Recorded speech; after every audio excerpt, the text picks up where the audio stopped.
learn stuff. Yeah. Okay, this is part 2 of preparing images for the web with Photoshop. If you didn't watch part 1, jump back and watch it.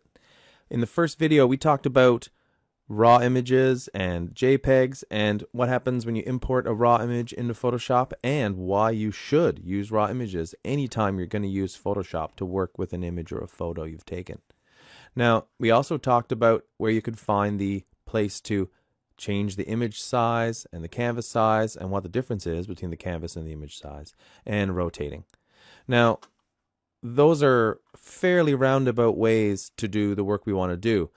I want to show you in this video that the crop tool is the quickest and most natural way to do what we want to do, which is to change the resolution of the photo and crop it, change its aspect ratio, and get it ready for the web or for our Facebook page or our LinkedIn account, wherever you need an image to be just right for those purposes.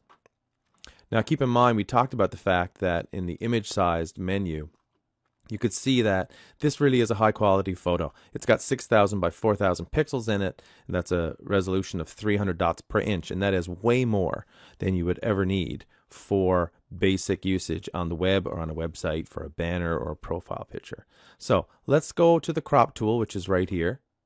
This was the default tool that was on when you opened up your Photoshop, but we're going to go to the crop tool, which is 1, 2, 3, 4, 5 tools down. When you click on the crop tool, you're going to see these grabbable handles, and the simplest way to use it is simply just to re-envision your photo accordingly with a different shape.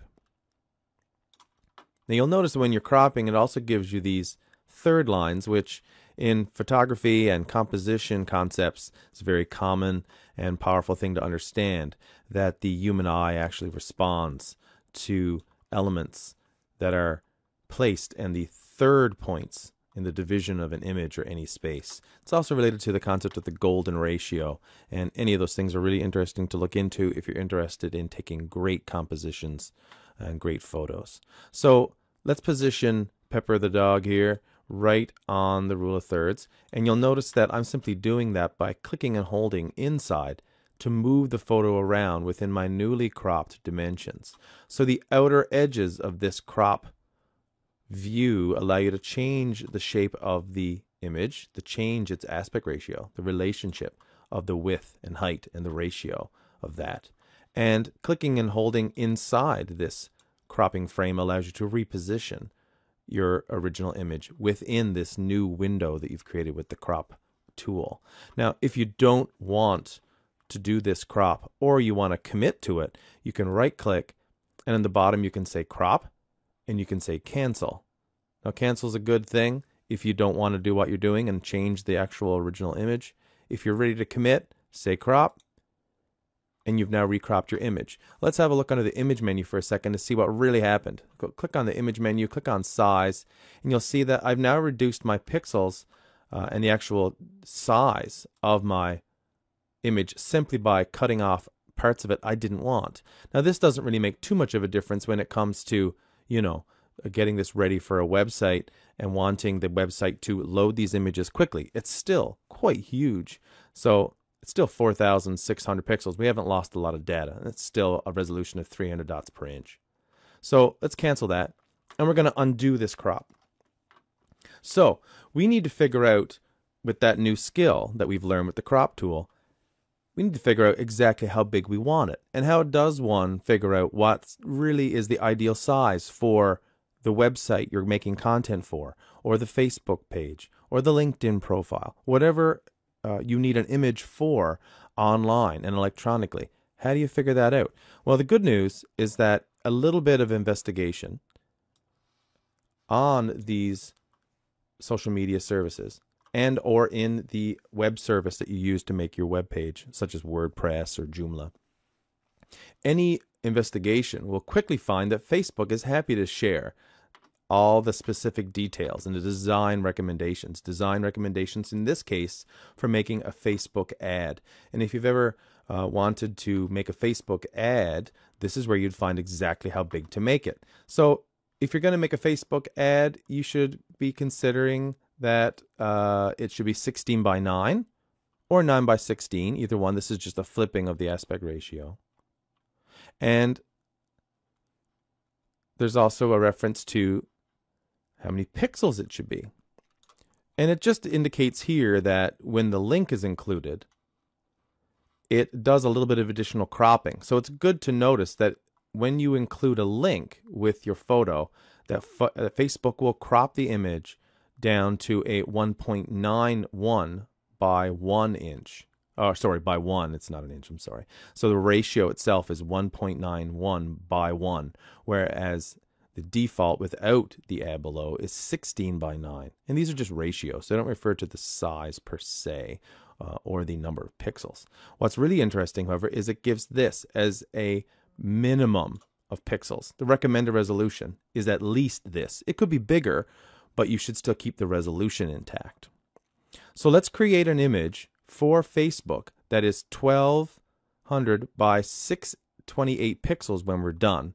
But let's also look at the resolution. Sorry, this is the resolution. Let's look at the ratio of 1.91 by 1. Now, if this freaks you out, don't worry about it. You don't need to know anything about the finer details of these numbers and what that really means. We're going to punch that into Photoshop. It's going to do all the work for us. 16 by 9 you're probably familiar with because that's the size of the TV you're looking at in your living room these days, or even the image, or even the size of the monitor that you're looking at this video on right now. So this is familiar. This is just a slight adjustment to this resolution, this ratio, sorry, based on the fact that it gets cropped so that this piece of advertising ad here, this link, can be included. So this is an example of the kind of information that Facebook will put up on their user areas to help you know exactly what size to produce content for their pages and services and their designs. I've also got an example of what LinkedIn provides here so that you can design the perfect hero page or a logo image or even your profile image on LinkedIn. And if you look at a standard website, you can see that this banner would also have a specific size that's recommended. And you can always talk to whatever website service provider is providing the website you're designing for and find out from them what the actual size of this space is inside the template so that you can make a banner exactly perfect for this space so that it doesn't crop things in a way you don't want, and that the size and the total number of pixels is only what you need so that there's not unnecessary amounts of data having to be downloaded just for the website to be loaded quickly.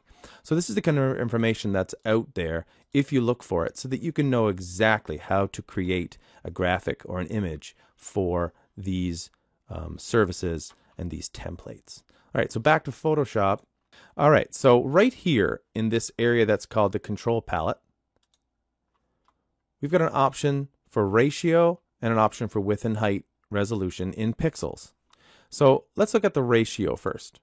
Okay, in ratio, if we type in 16 by 9, it will force the crop tool to only have that relation between its width and height, the ratio. So I can minimize it, make a super small crop, or I can make a really big crop, but you'll notice that I can't change, or you can't change, the relationship. You can't make it higher or taller without also making it wider. So the width and height relationship, the ratio, is locked because I've entered this 16 and this 9 in. Okay, let's frame this up accordingly. Let's use our rule of third bars again here and put the dog right on this rule of thirds intersect here. It's going to look great. And let's right click and say crop. Perfect. Now let's have a look at the width and height resolution. So we're going to change right here to width and height resolution. And let's see what happens. Well, actually, first, let me show you where we're at right now. We've cropped it, which is great. We've cropped it. But if you go up to the image menu, oh, we have to cancel this. Let's just say don't crop. And go to the image menu and have a look at the image size again. So we've cropped, and we've lost some data, but we haven't gotten rid of a bunch of unnecessary pixels. And remember that we did match the resolution. We have the right relationship of width to height, so it will fit into an ad space in Facebook. But we haven't reduced the pixels down to this minimum or recommended resolution. So let's do that. Now, we know that we've already had the resolution here, and you could just simply type in 1200, and look at that. It's off by 1 pixel. That's not bad. You could just adjust that by, I believe it was 6, oh, what was that? Let's just double check. Yeah, 628 by 1200. Oh, I know what we've done wrong. We chose 16 by 9. We want to do this one. Okay, let's change that one. So let's crop this again. Go to the crop menu, and let's go back to ratio. And let's put that really unusual ratio in, 1.91 by 1. Now you'll see that with this punched in, you can see the little bit of cropping that Facebook does when you include a link. You'll see that when you include this link in the bottom, it does an additional bit of cropping, which results in this unusual aspect ratio. But you can see that it's not a big difference from just standard 16 by 9. So let's crop this. Crop. Perfect. And as we saw, when you go to image size, we don't have a loss of pixels per se, just the correct resolution. Now if we type in here in the image size 1200, you'll see that we now have the exact ideal recommended resolution. And we could say okay to that. And we would have created, just zoom in, hold the control key, and press plus. Don't worry about that. The whole idea is that, yes, if it was close, zoomed in like this, you'd see pixels. But the whole idea is that it would never be any bigger than that or that in a Facebook view as an ad. So you can see it still looks great, and the file size is much smaller, and it meets Facebook's recommendations. Now, is there a way we could have done that even faster? Well, yes. I wanted to show you the ratio and the idea of putting in ratios like 16 by 9 or 1.91 by 1. But you can also do this in one additional step. So I'm going to undo all that. We're going to step backward. And you can use Alt-Control-Z if you like to get back to this full size. Now, can we use the crop tool and get both of those things done in one step? Yes, you can. Instead of ratio as a restraining option, and this is a way to restrain the crop tool, that's what we've been doing.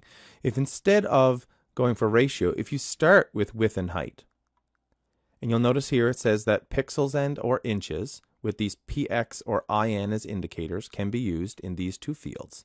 So I'm going to do width and height, and I'm not even going to worry about the resolution because the pixels of 1200 by 628 in the Facebook recommendations is in effect the pixels that result in this ratio. So switch from ratio to width and height resolution and put in 1200. And to be sure, you can put px afterwards. That lets it know that it's pixels, not 1200 inches. And 628 px, just to be sure. And there you go. That gives us not only the appropriate ratio, but it will also do the resizing and get rid of all of those additional pixels that aren't necessary. We still have to do our crop to get the results we want compositionally, meaning what part of the image do we want to use? Where do we want to position this big old standard poodle? Right there, looks great. And then we right click and say crop. Don't worry about it looking small. Remember, it was humongous when we loaded it in from the camera. Looks great. It's going to look good in the ad. It's the right ratio. It's the right number of pixels. And if you look under the image menu and image size, you'll see that we have effectively gotten rid of all the extra pixels of that humongous image and cropped it all in one step. So that's the quickest and easiest way to make an effective change to a photo to get it ready for any electronic purposes. We're all good there. Say OK. And if you were to file and save this now, you would be getting it ready for the web, and you have done your job perfectly. The only last thing I want to show you, and we'll do this very quickly in part 3, is how to export in this new version of Photoshop, or in the current version of Photoshop. So in the third video, in part 3, we'll just quickly go over exporting and using the Export As option to get the results we want. Learn stuff. Yeah.